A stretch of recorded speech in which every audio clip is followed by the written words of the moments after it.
Okay, shalom, shalom, shalom. This is Daniel John Lee with Torah Restoration Ministries.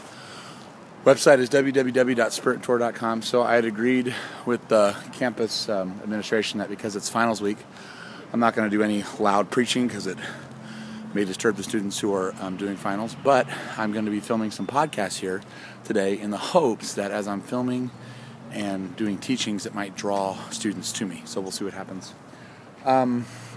So we're going to do Torah rule number 17. This is again something you have to do in order to be spiritually protected by Yah in the coming tribulation. And not only that, it's a commandment. Torah rule number 17. This is a big one. And this is found in Leviticus 23. It's found in Numbers 28 and 29. It's found all through the scriptures. These are the Hebrew feast days. So, I've already talked about how we need to keep the weekly Shabbat from Friday night to Saturday night.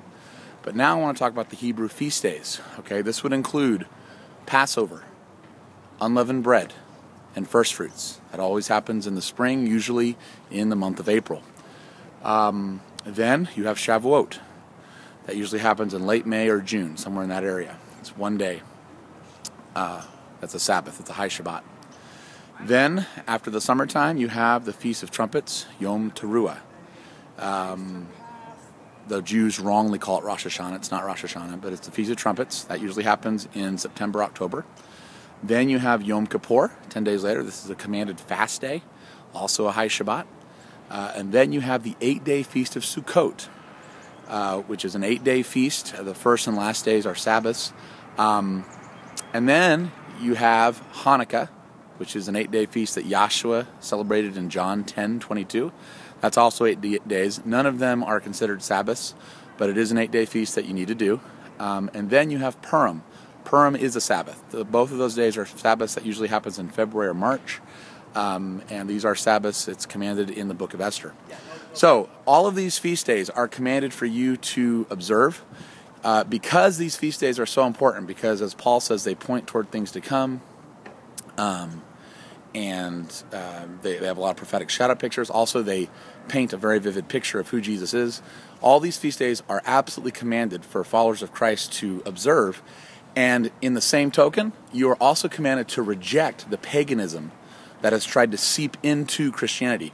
For example, no Christmas, no Easter, no Halloween, no birthdays, none of this pagan idiocy that you can look in any encyclopedia and figure out that it has nothing to do with the Holy Bible. None.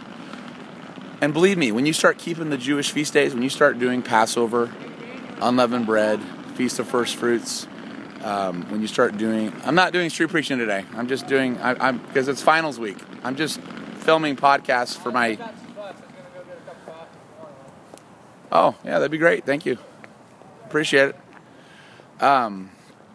When you keep all these Jewish feast days, you're not going to have time to do Christmas or Easter or Halloween, okay?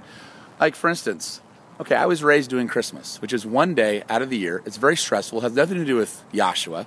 It's pagan. It's commercial. Now I do 8 days of Hanukkah, which is 8 days. It's much more fun. It's all centered on Yahshua. It's about the independence of Yah doing impossible things in your life. It's like an Independence Day that the Maccabees had when they overthrew the Greeks. And it all points toward Yahshua, because Yahshua is the light of the world. So God's feast days are much better than these pagan feast days that the modern day Christians celebrate now, okay? Because God's ways are always better. His Torah is always better. So this is Torah rule number 17. You must do this. You've got to reject Christmas, Easter, Halloween, all these pagan feast days, and you've got to then replace it with the feast days that are found in Leviticus 23. This is not an option, okay? If you're a disciple of Jesus, this is a commandment. All right. This is Daniel John Lee with Torah Restoration Ministries. Website is www.spirittorah.com. Filming here at PSU. Shalom.